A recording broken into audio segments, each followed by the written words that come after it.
Okay.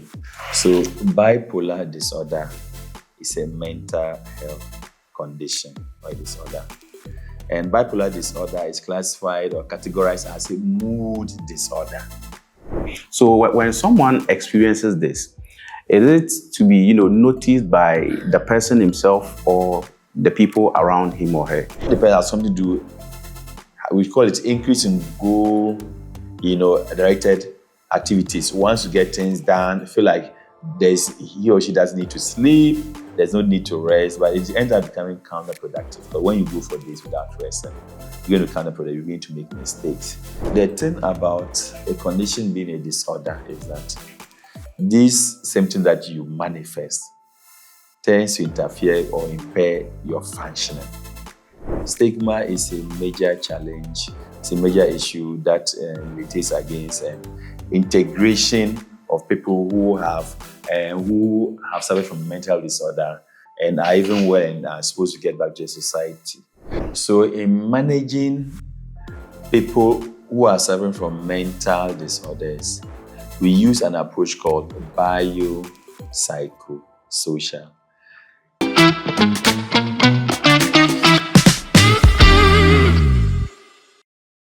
Hey there, it's another edition on Chale GH IBG Studios. Your boy, Patinko Starboy. And today, we happen to come to Pantine Hospital. Normally, when you hear Pantine Hospital, something comes into your mind, right?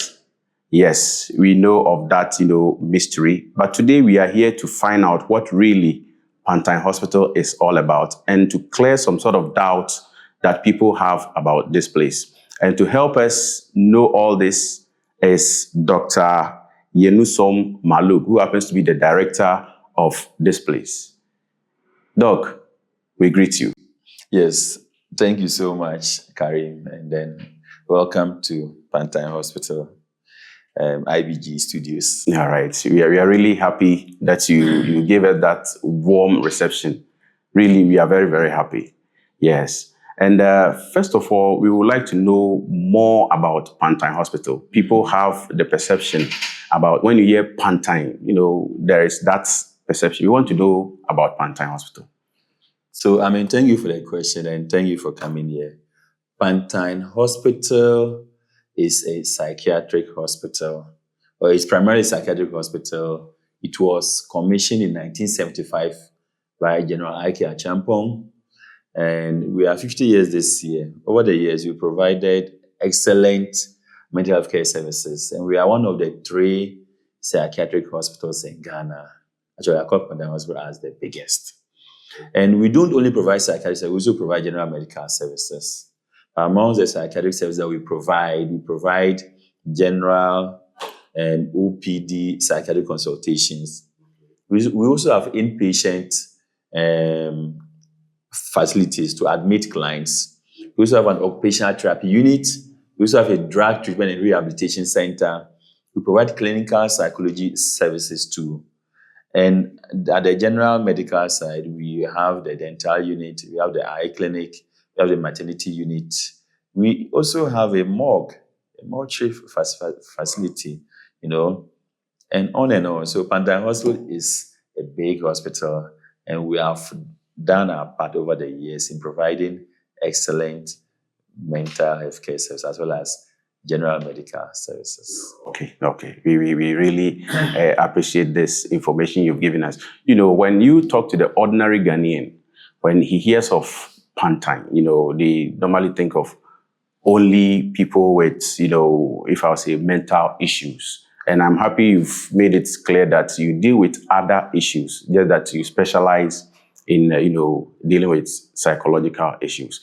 To know more about your, institution, can you take us through the phase? We've heard you have a 50 years anniversary coming. Mm-hmm. So how has it been right from the inception until now?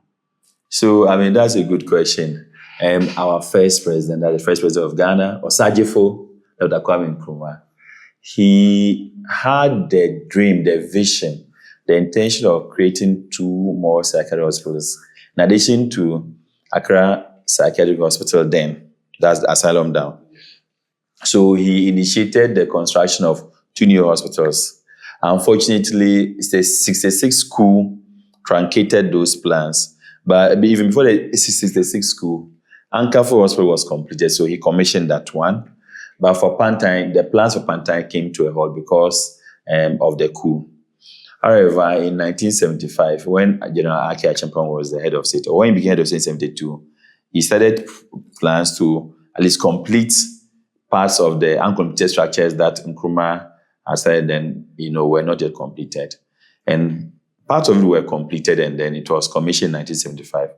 So when you go around Pantang Hospital, you see a lot of uncompleted structures on this huge or vast land that we have here. So that's a history. Over the period, we've had various hospital directors. Most recently, we've had Professor Alote, and then in the early 2000s, we had Dr. Anna Puklo-Jade. After her, we had Dr. Frank Benin, and now I'm also here now as a hospital director, Dr. Yenus Maloo, as you said. Yeah, so that's how far Pantine Hospital has evolved, yeah. Wow, we really appreciate this. And talk of this, I've heard your 50th anniversary coming. I think later on, I would like you to enlighten us more on how it's going to be and the activities that have been arranged for it. But talk of psychiatric hospital. We know you deal with different, psychological issues. But there's this current trend, or if I say this current issue that's going on within our society that has to do with bipolar. And IBG Studios actually would like to, get an insight into this important, topic. Can you enlighten us more on what bipolar disorder is? Okay. So bipolar disorder is a mental health condition or disorder. And bipolar disorder is classified or categorized as a mood disorder. And when we see someone has got bipolar disorder, bipolar means two extremes. It means that at any one time, the individual will present with one of the two extremes. The two extremes are either you present with a depressive phase or episode, or you present a manic phase or episode. And for someone who has a bipolar disorder, depending on the classification you are using, more often than not, the person would present with what we call mania, manic symptom, whereby the person is talking excessively, hyperactive, having increased energy, could be aggressive, does not feel he or she has the need to sleep, increased need for sleep. And when the person has something to do, we call it increase in goal, directed activities. Wants to get things done, feel like he or she doesn't need to sleep, there's no need to rest, but it ends up becoming counterproductive. Because when you go for days without resting, you're going to counterproductive, you're going to make mistakes. They may also become, or they may be hypersexual. Their libido goes high. The person could also get involved in reckless activities without recourse to the consequences. Casual sex, driving recklessly, etc., etc. But the symptoms for this should have been present for at least 7 days, and the intensity, with that high intensity.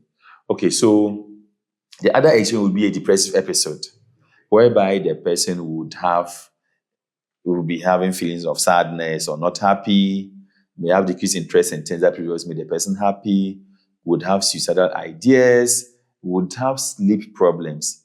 This one, the person wants to sleep but just cannot sleep. Unlike the mania, whereby the person doesn't even feel like there's a need to sleep at all. And then, with the depressed episode, could have decreased interest in things that makes the person happy, would have poor sleep, could even have weight loss, etc., etc. But generally, the mood is low, would have low energy, etc., etc. So those are the two extremes. So someone could present with manic symptoms or mania today. You put a person on the person gets well. The next time could be presenting with depressive symptoms. Okay, so that's what bipolar is about. And if the person presents with depression or depressive symptoms for the first time, it's difficult to know whether this might be bipolar or not. Bipolar depression is just the other depression that we have. So you've got to take a history. Your history, you can then ask whether there has been a previous episode of hyperactivity, increased energy or so. If this is the first sign, it's usually difficult. So if you don't take care, the person might actually be having bipolar depression, but you might just manage him for depression, and that could even take the person away. And that's what bipolar is about, So when someone experiences this, is it to be, noticed by the person himself or the people around him or her? Well, from what you are telling us, you show different signs at one point or the other. So do you notice it yourself, or someone will have to see to alert you? And if someone sees it, what should be the way forward? So the thing about a condition being a disorder is that this symptom that you manifest tends to interfere or impair your functioning. Functioning in the sense of your socio-occupational functioning. Social here means your relationship with people, occupation means your work, even academic functioning. You are in school and then you have this after your academic functioning. So more often than not, people you are close to realize that of late, your behavior is a bit out of place. Of course, you yourself might be aware, but you might not have the insight in that this is just not appropriate, Okay. So in such a case, what should be the step to take if, someone closer to you notices that this is nowadays your behavior has become something else? What should be the, step to take in trying to remedy it? Yeah, that's a good question. So what you can do if you notice that a friend, a loved one, or a close person is manifesting certain symptom that you think might be a mental health disorder and needs help, talk to the person and then advise the person that there's help available. And then if you can help out, you help out. If the person is not cooperative too, you might want to get his or her family involved, see what help you can provide to the person. I try to engage the person first. Yeah, this is what you've observed.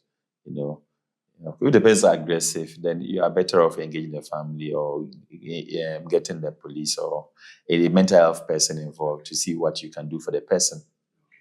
Okay, so in a case that this person is maybe, cancelled or is advised to go to the hospital, when they come to your facility, if I'll say, what remedies do you put in place for such people? Because recently, these celebrities, I think Abna Koko, we heard of her situation, and later on some other celebrities. Yes. So in such a situation, when they come in, what remedies are put in to help them come back to normal? So in managing people who are suffering from mental disorders, we use an approach called biopsychosocial. Biopsychosocial, biological. Bio means biological, psycho means psychological, social means social. Biological here refers to using medications to treat the mental disorder. Biological in the sense that there's this theory whereby we believe that it's due to chemical imbalance in the brain, neurotransmitters imbalance. That's why the person might have developed the symptoms or the disorder. So the medication will go to more or less correct this chemical imbalance or this neurotransmitter imbalance, right? And when it comes to psychological management, we tend to involve the clinical psychologist who provides talk therapy to the person, who provides, or what we call psychotherapy to the person. Sometimes we might suggest specialized forms of psychotherapy like insight therapy, but the person might not accept, might not even understand that he or she is having a mental health condition. We also provide that the person, so we even provide adherence therapy to counsel them to take their medications. So we even provide what we call couple therapy or family therapy. But because the person's condition is led to a lot of issues between the couple, if the person is a married person, so now you want to get the family or the couple together, provide some talk therapy or some psychological counseling for them. For the social, look at social interventions that we put in place to help the person get well. So apart from trying to involve the family to help the social support, or if there are loved ones, involve them. We also look at work colleagues. Like we invite work colleagues to even help to see how they can help to provide some form of accommodation for the person. The person is getting back to work, And also support groups. There are groups that have, let's say, doctors with bipolar disorder or people with bipolar disorder can form a certain group or support group whereby they share ideas on how they are coping with their situations, And over the years, we see clients, people are bankers, doctors, lawyers, teachers, so they can form this group and then, yeah. Let me Wow. just say that no one is immune from a mental health disorder. You It can be really me. answered my next It question. can be me, it can be you. Okay. That's interesting. And talk of the social aspect, especially, in the Ghanaian setting, when someone goes through this kind of phase and then comes back, if I'll say, we find it difficult, accommodating them, if I'll say. So what can be done in this situation, considering the kind of environment we find ourselves in? Starboy, that's a good question. Stigma. Stigma is a major challenge. It's a major issue that militates against integration of people who have suffered from mental disorder and are even well and are supposed to get back to the society. What we are doing right now, talking about a mental health disorder like bipolar disorder, is the way to go. Creating awareness on mental health disorders and letting people know that it can be me, it can be you. Letting people know that there is treatment for mental disorder. Letting people know that there's nothing wrong with being or suffering from a mental health disorder. It's just like someone having diabetes, having hypertension, having asthma, having peptic ulcer disease, having malaria. There's treatment for mental disorders like bipolar disorder. So let us understand people. Let us be more tolerant of people who are suffering from mental health condition. And so it's not their fault that they have a condition. We should provide the care and the support to them. Like we do someone who has got diabetes, who has got malaria, who has got a stroke, who has got hypertension, who has got asthma, who has got peptic ulcer, etc., etc. Thank you very much for that. Don't forget, this is Charlie GH on IBG Studios. Today, we are at the Pantine Hospital to engage, to know more about Pantine Hospital and also learn to know more about bipolar disorder. Don't forget to like, share, and follow us on all social media handles. Now, Doc, now that you made mention of, the social situation, when someone goes through this kind of phase, the people that actually, get to have a feel of it is the family, the friends, and then, say, the workplace. So how can they actually help, really, to help this person come back to normal? Yes. So as part of reintegration of someone who has suffered from a mental disorder like bipolar disorder back into the family, how they can help? The help actually starts from they also understanding what their condition is. And once they begin to understand that, then it is much easier for them to understand the behavior of the person. For them to understand the need to encourage the person to be on medication, to be on treatment. For them to understand that sometimes the person's behavior might not be deliberate, but it's because of the condition. Yeah, so that's one of the ways they can do. And also what they can do too is that practically, families should get involved in the person's treatment. Families should ensure that the person comes for regular reviews or scheduled reviews. It's not enough to avoid the person to the hospital. The person is now well, back to his or her work, and you don't even fully have to check whether the person goes for review or not. Because more often than not, the person would relapse if the person stops the medications on his or her own without it being a doctor's advice. Okay. So what really is relapse, if you explain it to the layman? Relapse is when the symptoms you had initially that had resolved. When those symptoms reoccur, or essentially when the condition reoccur, they will say you have relapsed. So that will happen, or that might happen if you don't get the necessary support that you need. Okay. All right. Thank you very much for that. And now let's come to the program ahead, which is the 50th anniversary. I'm sure my manager is watching. She might want to be part of this wonderful, experience ahead. Can you enlighten us on how this important program is going to be? Yes, so Pantang Hospital is 50 years this year. We were having the launch of our anniversary on Friday, 29th August. Her Excellency, the Vice President of the Republic of Ghana, will be in attendance. The Minister of Health Honorable Kwabena Mintaka will be in attendance. The MP for Madina constituency, Honorable Francis Xavier Sosu, would also be in attendance. The MC for Lankwantana, Honorable Ibrahim Hussein Fada, will also be in attendance. The Speaker of Parliament, Right Honorable Alban Sumana Kingsford Bagbin, is the chairman of the our 50th anniversary launch. It's going to be a great program. The theme for our year-long anniversary celebration is honoring our legacy, shaping our future. Pantang was 50 years, and a lot of people have contributed to where we've gotten to. Even as we are honoring and reflecting on all that, we are also looking at the future, where we are going to. And Providence has put some of us at this point whereby we are those going to take Pantang Hospital with the future. That's just what this whole thing is about. It's going to be a year-long celebration. We had tree planting exercise phase 1, which was on the 9th of August, where we planted trees around the hospital in collaboration with GAFTEN, Global Alliance for Technology and Nature Conservation. This was just to encourage people to plant trees on their birthdays as part of sustainable environments and as part of climate action, and in line with SDGs 11, 13, and 15. Let me also state that the President of the Ghana Traditional Council, His Royal Highness, the Gamanche, King Ni Taki Teku Ju II, would also be in attendance, and he's also passionate about mental health. So this year-long celebration, apart from the tree planting that we did, we are going to have the launch on Friday, August 29th. After that, we're also going to have a walk on 6th September 2025. Then on 20th September, we'll have a cleanup exercise. But you see, cleanliness is next to godliness. I want to make sure we clean in and around the hospital.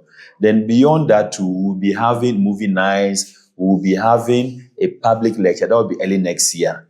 And as we're moving on to 2026, we will be having a fundraising dinner, which we will get to a climax. And we'll climax everything with the Thanksgiving service in August 2026. There are a lot of activities lined up for these year-long celebrations. But come Friday, 29th August, we'll have the grand launch, and other activities would follow in line with the plans that we have. Wow, that's wonderful, really wonderful. Is it strictly by invitation, or anybody can attend this? That's a very good question, Starboy. Everyone is invited. Our communities, we've invited them. We've invited the assemblymen, and we are going around the community, the churches, to the mosque, letting them know that this is what is happening on Friday, August 29th. And everybody is invited to be at the forecourt of the administration block. Okay, that's wonderful. And I'm sure my viewers and listeners are taking cue of this important. But then if somebody wants to, support, whether, in cash or in kind, is there any contact number, or the person can come to the hospital and do this kind of support or donation? Yeah, so we have a contact number which we will share with you so that you would show on your screen. And also we have an email address which we also share, so that for people who want to support or get in touch, you can reach us. Yeah. All right, that's wonderful. Now, Doc, before we leave you, since we've come here, it is important we know more. Though we were trying to know about the hospital and other things, we have to know more about you too. Yes. Before we leave, when you became the director and some other things about you. Kindly tell us about yourself. Okay, so I'm Yennusom Maalug. I'm a young man under 40 years. I'm a medical doctor, specialized in psychiatry, so I'm a psychiatrist. My hobbies are playing table tennis, watching movies, action movies, discussing local and international politics. And I also love watching football. I have a passion for mental health, especially addiction psychiatry. I also have a passion for public health issues in general. So because of that, I enrolled in a program in public health. So I have a master's in public health. And yeah, so generally that's whatever. I'm married with 2 kids. So any final words to people, to Ghanaians, to everybody who is really watching us at this time? Okay. So once again, Charlie GH and IBG Studios, thank you very much for coming to Pantine Hospital. And I encourage all Ghanaians, corporate Ghana, the President of the Republic, His Excellency John Dramani Mahama, the Vice President, Her Excellency Professor Nana Jinopoko Ajiman, Minister of Health, everyone, let us take mental health seriously. I'm passionate about mental health financing. Section 88(1) of our Mental Health Act, 2012 Act 846, makes mental health free. Section 80 of the Act 846 makes provision for a mental health fund. But until today, we don't have any clear source of funding. Admittedly, the government does provide funding to mental health, but that is not enough, looking at that. And so we have to rely more on our IGF that we generate to run mental health services. I encourage all of us to support mental health. Let us take it seriously because it can be me, it can be you. Now, for Pantang 50 celebrations, we encourage corporate Ghana come on board and support Pantang Hospital. The hospital is 50 years old, and the buildings are over 50 years old. It's time we redevelop Pantang Hospital and make it a modern hospital. But if that is not being done yet, we need all the support to improve on the infrastructure, to maintain the infrastructure. The maintenance cost alone is just too much. And our IGF that we generate is not enough to maintain the structures. Thank you so much. We encourage all of you to support mental health. Thank you. Thank you, IBG Studios. Thank you, Charlie GH, for coming here. So, to contact us, you can call us on the number 0551 585 830. 0551 585 830. Or you can also reach us on email via secretariat@pantinehospital.gov.gh. secretariat@pantinehospital.gov.gh. Thank you very much. Dr. Yennusom Maalug, we really appreciate your accommodation. And this is not going to be the end. I'm sure we will still come again whenever the need be that we come to ask questions that we are interested in. Ladies and gentlemen, don't forget, it has been Charlie GH and on IBG Studios. This is Pantine Hospital. It has been a wonderful one, and I'm sure you took the advice of doctor. Take your mental health seriously. Yes. And don't forget that it could be you, it could be me. Until we meet again, don't forget to subscribe to our channel. It is bye-bye for now.